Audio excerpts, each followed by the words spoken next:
A participação da Virgínia na CPI das Bets foi algo muito triste e muito revoltante em vários aspectos, porque escancarou uma realidade que, na verdade, a gente já sabia, né, a gente já conhecia, mas eu acho que ver isso tão explícito em rede nacional, né, agora a internet é a nova rede nacional, então ver como realmente não existe mais justiça nesse país, não existe mais lei. A impressão que eu tive é que toda a CPI, né, toda aquela estrutura do Senado, toda aquela estrutura burocrática, não passa de uma grande farsa que tem como objetivo fingir realmente que eles estão fazendo alguma coisa, que eles estão minimamente preocupados com a questão, com o problema das apostas no Brasil, mas ninguém levou aquilo a sério. Os senadores estavam mais preocupados em aparecer para a audiência da Virgínia do que realmente investigar alguma coisa. Eles trataram ela como se fosse uma vítima, né, como se fosse a vítima do crime, ao invés da perpetradora desse crime, sem nenhum decoro. Um dos senadores, que agora eu esqueci o nome, é Carlinho, Cleitinho, algo assim, pedindo selfie para ela no meio da CPI. Então foi um show de horrores, né? Foi a comprovação de que a gente vive realmente em um regime que é puramente pau e circo, e onde as pessoas nem fazem mais questão de fingir que existe alguma seriedade no sistema, né? Elas nem tentam mais. Para a Virgínia foi uma oportunidade de ganhar mais seguidores, de propagar a marca dela lá de maquiagem, a WePink. A primeira coisa que ela fez quando ela chegou em casa foi ir pro Instagram, né, ir pros stories, lançar um cupom de desconto para a marca dela. Então, provavelmente, ela deve ter lucrado muito, ela teve um crescimento ali substancial de seguidores. A questão que eu queria trazer nesse vídeo não é ficar falando mal da Virgínia, não é ficar criticando em si o que aconteceu, né, a cena que a gente viu lá da CPI, porque vários canais já fizeram isso, enfim. O Felca, inclusive, que é um youtuber que eu gosto muito, que vem falando bastante dessa questão das bets, né, do problema das apostas, fez um react de quase 1 hora no canal dele, e a revolta dele naquele vídeo já foi bem representativa da revolta que eu senti também assistindo aquela CPI, né, porque a cena foi tão surreal que parecia mesmo um episódio de The Office. Eu vi vários memes associando, né, a CPI com a série. E é isso, assim, é a melhor referência possível. Porque é tão surreal que é inacreditável. Não dá pra acreditar que é real. Se fosse armado, né, se fosse algo planejado, roteirizado pra ser cômico, não teria sido tão bizarro quanto foi. Então é a realidade, mais uma vez mostrando que no Brasil, qualquer autor de ficção, qualquer roteirista de cinema, qualquer escritor é incapaz de bater a realidade brasileira, assim. E é justamente esse ponto que eu quero trazer nesse vídeo, pra gente refletir sobre como a gente chegou nesse ponto. Como a gente chegou nesse estágio social de ter uma influencer como a Virgínia, com 53 milhões de seguidores, que praticamente confessa um crime, né? Porque, tudo bem, eu não sou jurista, não entendo tecnicamente da lei, mas o que me parece é que ela praticamente confessou o crime de estelionato. Porque ela assumiu com todas as letras que a conta demo que ela joga é uma conta demo, não é uma conta verdadeira, né? Ela não joga realmente na plataforma real. Ela recebe das plataformas de apostas uma conta falsa, com dinheiro falso, programada para vencer. Programada para dar essa sensação de que a pessoa pode apostar sem se preocupar, porque ela vai ganhar. E essa mulher tem 53 milhões de seguidores. Se a gente parar para pensar que o Brasil tem mais ou menos 211 milhões de pessoas, né, na sua população, os seguidores da Virgínia dão 1/4 da população brasileira. Tudo bem que não necessariamente o número de perfis corresponde ao número de pessoas, deve ter pessoas que seguem com mais de um perfil, talvez ela tenha comprado seguidores, né, pode ter perfil falso nesse meio, mas ainda assim é um número absurdamente grande, sabe, é um número abissal de pessoas. Em um país continental como o Brasil, com uma das maiores populações do mundo, é muita gente. E o pior, né, porque fica pior. Eu trouxe alguns dados para mostrar para vocês a situação que as apostas chegaram no Brasil. Então a gente tem dois problemas aqui, né? Primeiro, o número de pessoas seguindo influenciadores completamente vazios de qualquer conteúdo que não ensinam nada, que não acrescentam nada na vida de ninguém que segue eles, pelo contrário, né, que realmente destrói a vida das pessoas. E o problema das apostas, que está crescendo assim vertiginosamente nos últimos anos, que está fazendo pessoas destruírem mesmo a própria vida, que fez pessoas se matarem, se divorciarem, destruírem casamentos, perderem economias da vida inteira por causa de tigrinho, por causa de apostas esportivas. Então eu peguei alguns dados só para ilustrar o tamanho do problema. Dá uma olhada. O Brasil é, desde 2022, o país que mais acessa plataformas de apostas online. É o país que mais joga no tigrinho, que mais aposta em futebol. Enfim, é o país que mais consome esse tipo de entretenimento, entre muitas aspas, porque não é entretenimento, né? Então, olha só, em 2022, o Brasil foi responsável por 3,9 bilhões de acessos a sites de apostas esportivas, representando 22% do total mundial, superando o Reino Unido e a Nigéria. Quer dizer, a gente acessa mais sites de aposta do que países africanos subdesenvolvidos. Em 2023, o país manteve a liderança em acessos à plataforma de apostas, consolidando sua posição no topo do ranking mundial. Olha só que alegria, nós somos o primeiro. Nós somos o país do mundo que mais acessa sites de aposta online. E para completar, para coroar, em 2024, segundo a Similarweb, o Brasil continuou liderando em visitas a sites de jogos de azar, com 15% do total global. Ou seja, nós somos há 3 anos consecutivos o país que mais acessa e que mais consome apostas online. E junto com isso, junto com esse dado absurdo da liderança no ranking mundial das apostas, a gente ainda tem uma das populações que mais consome conteúdos de influenciadores. E são justamente esses influenciadores que divulgam essas apostas, que fazem essas apostas chegarem a cada vez mais pessoas. Em um país subdesenvolvido, miserável, e com uma educação completamente falida. Esse é o ponto que mais me desanima nessa história toda, sabe? Esse é o ponto que mais me frustra. É pensar como é possível que as pessoas continuem caindo nessas coisas. Como é possível que as pessoas realmente acreditem que aposta é investimento, que aposta é renda extra, que aposta é uma forma legal e bacana e sustentável de fazer dinheiro.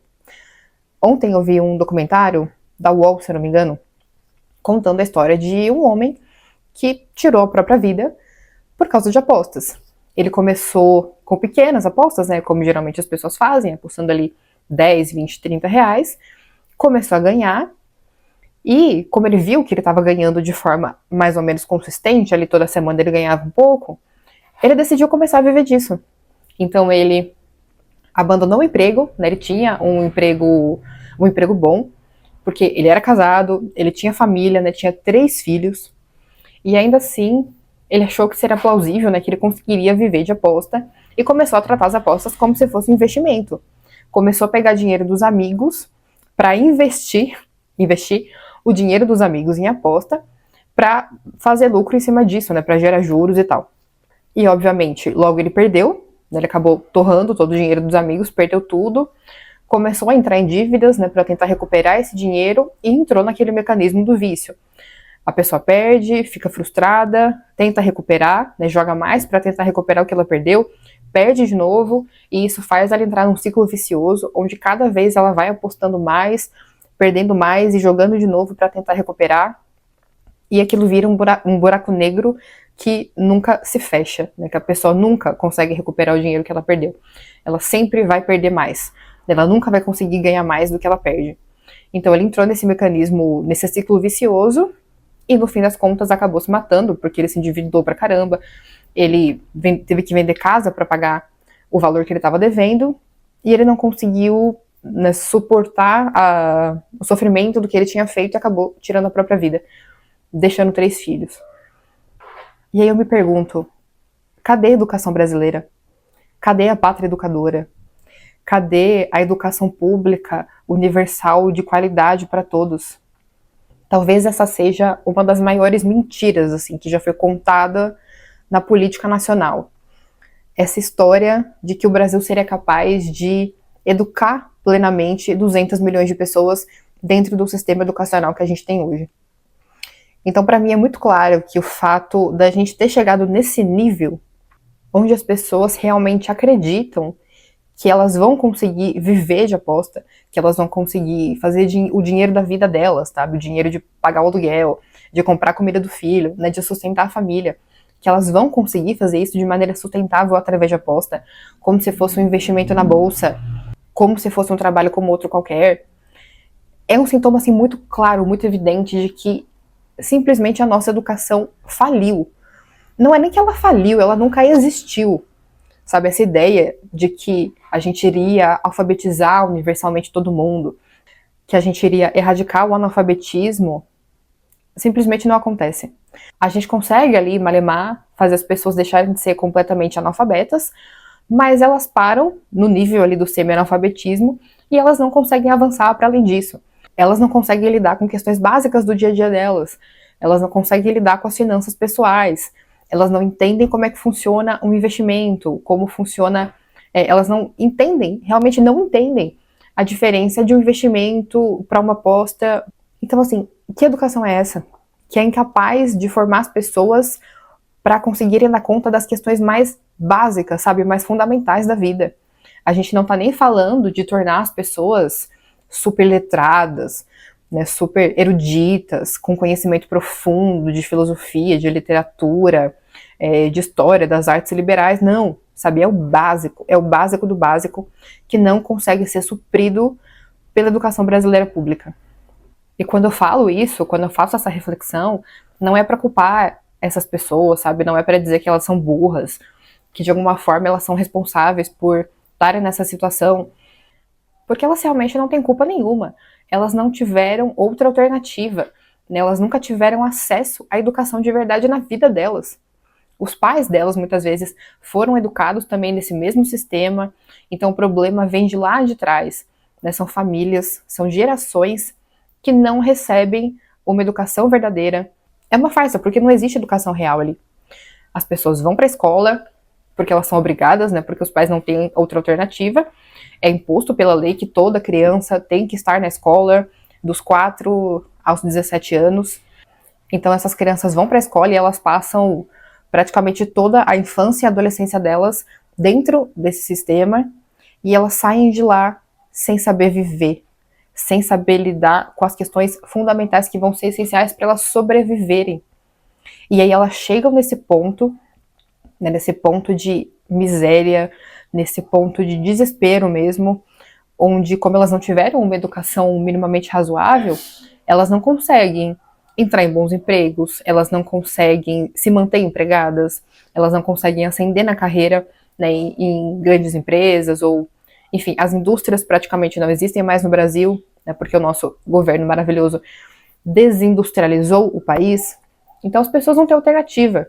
Elas ficam eternamente presas na pobreza e na miséria, porque elas não tiveram educação suficiente para conseguir sair daí, para conseguir efetivamente mudar a vida delas e construir uma realidade diferente. E aí, para coroar o problema, chegam os influenciadores, né? Chega essa indústria que movimenta bilhões de reais no Brasil hoje, que é uma indústria, inclusive, que só cresce, né? O número de influenciadores explodiu a um ponto que a gente não consegue nem... A gente nem sabe mais quem são, né? Porque agora a gente tem esses micro-influenciadores de nicho. Então, cada nicho vai ter ali os seus outdoors ambulantes, né? Suas vitrines, que tem como função única e exclusiva vender. Vender produto, vender coisa. E agora, o que tá dando mais dinheiro é a venda de aposta. É fazer com que outras pessoas percam o próprio dinheiro pro influenciador ficar milionário. Então, são tantas camadas, sabe? É uma falta de ética total e completa. Porque essas pessoas sabem muito bem o que elas estão fazendo. A Virgínia não é besta.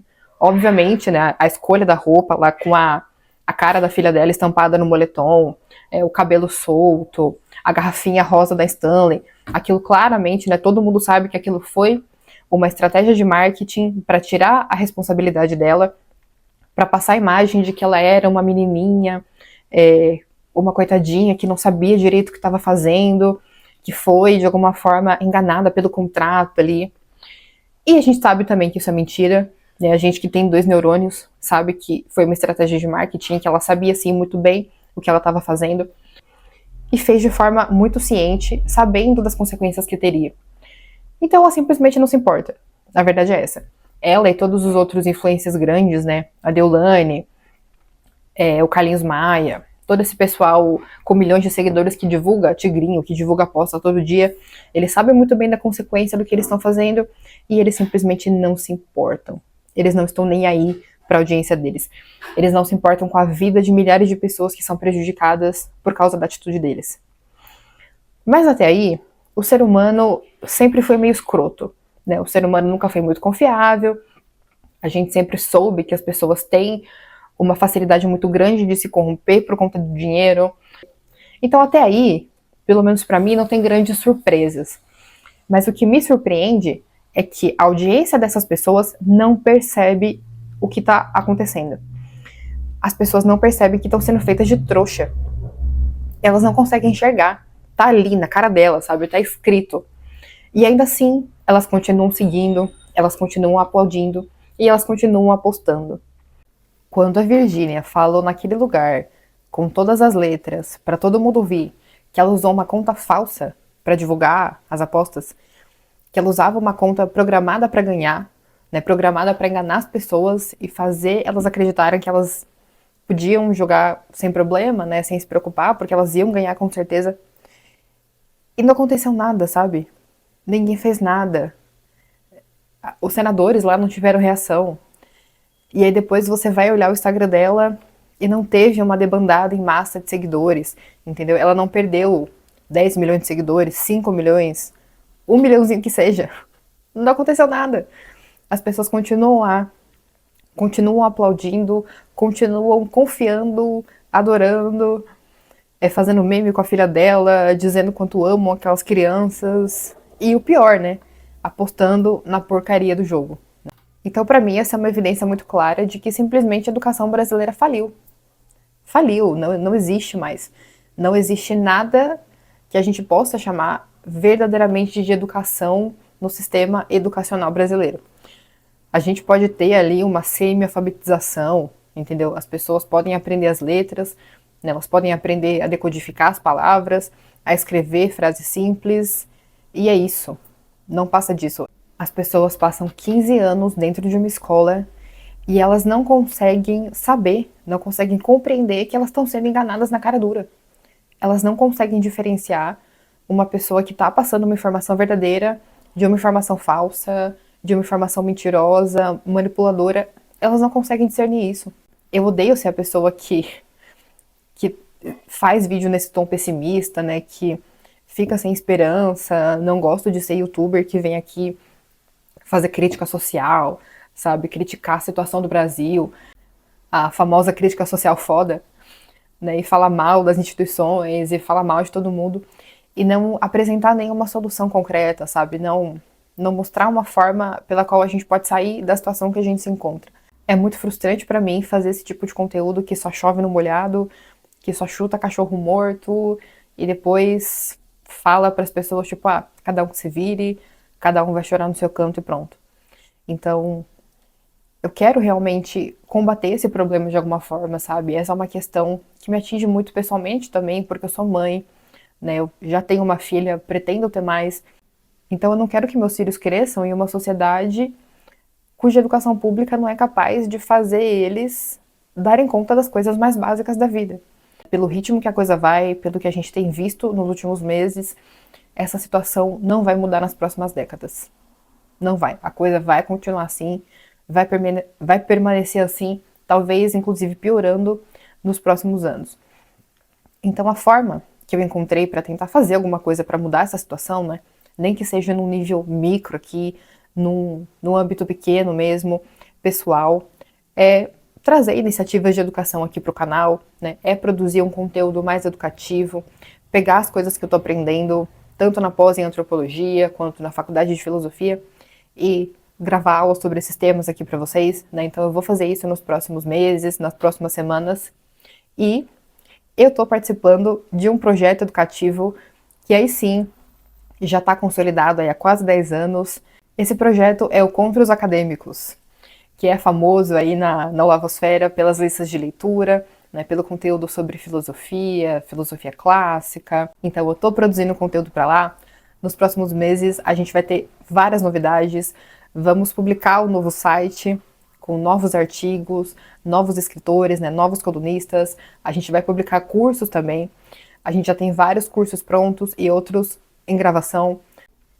Cursos com vários temas relacionados à educação, educação clássica, filosofia, vida intelectual no geral. Então vai ser muito bom. E vai ser uma oportunidade da gente corrigir esses erros, né, esses buracos que ficaram na nossa formação. Porque não importa se você fez escola particular, não importa se você é graduado. Eu fiz mestrado, inclusive, né, então eu cheguei até o mestrado e ainda assim eu vejo muito claramente que minha educação tem várias falhas, sabe? Coisas que eu deveria ter aprendido lá com 8, 9, 10 anos, não aprendi e tô tendo que eu correr atrás agora. É muito gratificante porque lá eu sei que a gente tem uma equipe de pessoas preparadas, sabe? E que entendem a importância da educação, né? Que entendem a importância da gente tomar essa responsabilidade pra gente mesmo, a nível pessoal, e correr atrás dessa formação que não foi dada. Eu vou deixar todas as redes sociais nossas aqui embaixo, vou deixar o canal no YouTube, inclusive vou publicar um podcast lá com outros moderadores sobre temas de filosofia, psicologia, antropologia. Então sigam a gente porque vai ter muita coisa boa nas próximas semanas. Vou deixar aqui embaixo o canal no YouTube, Instagram, as minhas redes também. Então, se você ainda não for inscrito no canal, se inscreva, curte, comenta, compartilha, ajuda a gente a crescer e até a próxima.